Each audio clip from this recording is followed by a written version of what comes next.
Selamat datang di Kisah Inspirasi Kehidupan. Kali ini akan disajikan sebuah kisah inspiratif yang faktanya pun sudah terjadi dan semoga bisa menjadi penguat hati Anda. Kisah calon pengantin batal nikah, di menit terakhir sedih tapi demi kemanusiaan. Sedih, kecewa, tapi ini masalah kita dan peduli sama orang lain. Soal kemanusiaan, jadi ini yang terbaik. Begitulah curhatan Siska Catherine, berusia 33 tahun. Setelah rencana pernikahannya batal, di tengah merebaknya virus corona di Indonesia.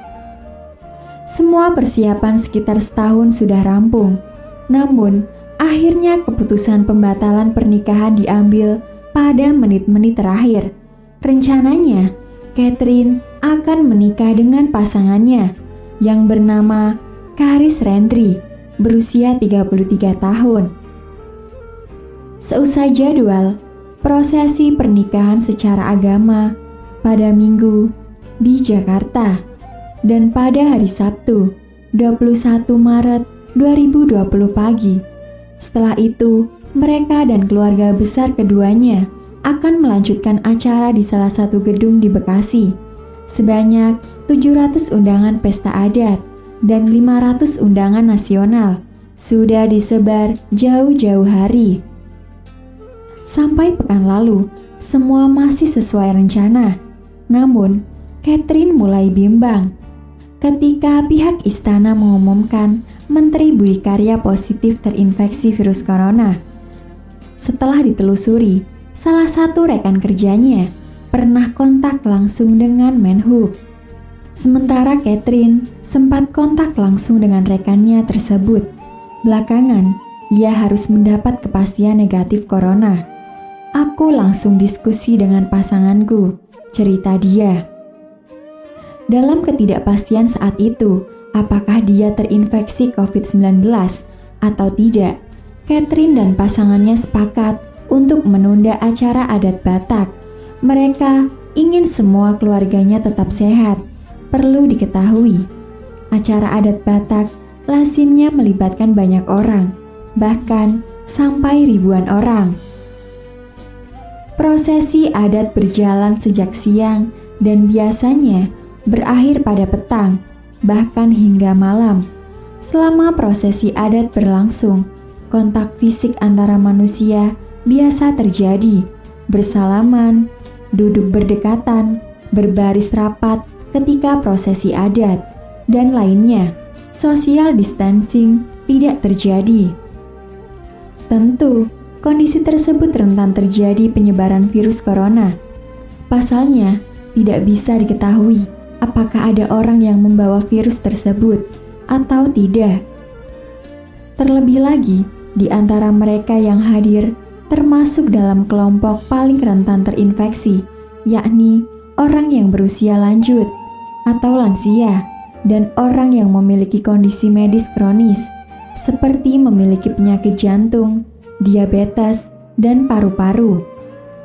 Keluarga bertahan Catherine dan Henry kemudian membawa keputusan mereka kepada keluarga masing-masing.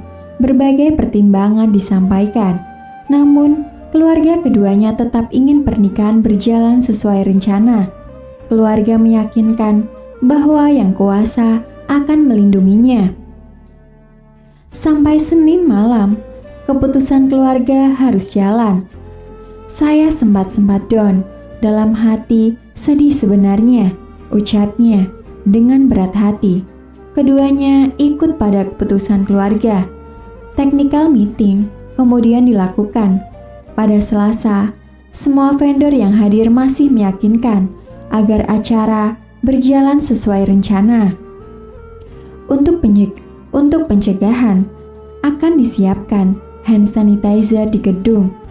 Namun, ia menilai banyak pihak yang menyinggung soal keimanan, tapi tidak melihat realitas bagaimana penyebaran virus corona yang sudah mengkhawatirkan, khususnya di Jakarta dan sekitarnya. Ini bukan masalah kita dong, ucapnya. Keresahan dia dan pasangannya saat itu adalah pihak vendor tidak bersedia mengundur tanggal pernikahannya. Jika acara dibatalkan Sabtu ini, maka uang yang sudah disetor dianggap hangus. Padahal saat itu, Catherine hanya tinggal membayar sisa uang untuk catering. Setelah itu, semuanya sudah lunas. Hari ke hari, angka yang terinfeksi COVID-19 semakin melonjak. Pasien yang meninggal lebih banyak dibanding yang sembuh. Akhirnya, pada Rabu 18 Maret 2020, pihak gedung menyampaikan bahwa warga sekitar menolak ada acara di dalam gedung untuk sementara waktu. Hal ini sesuai imbauan pemerintah agar tidak menggelar acara yang melibatkan banyak orang. Jadi, pembatalan datang dari pihak gedung. Satu sisi aku happy, kata dia. Akhirnya, pesta adat diputuskan untuk ditunda. Pihak gedung memastikan seluruh uang yang sudah disetor kepada vendor tidak akan hangus. Namun, belum ada keputusan dari vendor di luar rekanan gedung. Setelah itu, kedua keluarga sepakat hanya akan menggelar pemberkatan. Persiapan acara dilakukan. Pihak gedung menyampaikan agar undangan terbatas dan waktu prosesi akan dipercepat.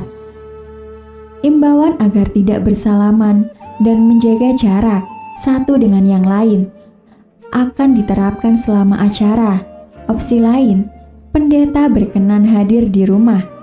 Jika keluarga ingin pemberkatan dilakukan di rumah, batal menit terakhir. Namun pemberitaan penyebaran COVID-19 semakin masif. Bermacam info dampak COVID-19 yang belum terkonfirmasi banyak diterima keluarga. Keluarga semakin khawatir.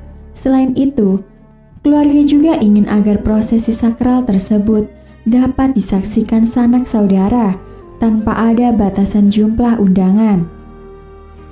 Akhirnya, 1 hari jelang pernikahan, keluarga memutuskan untuk menunda pula pemberkatan pernikahan sampai waktu yang belum ditentukan.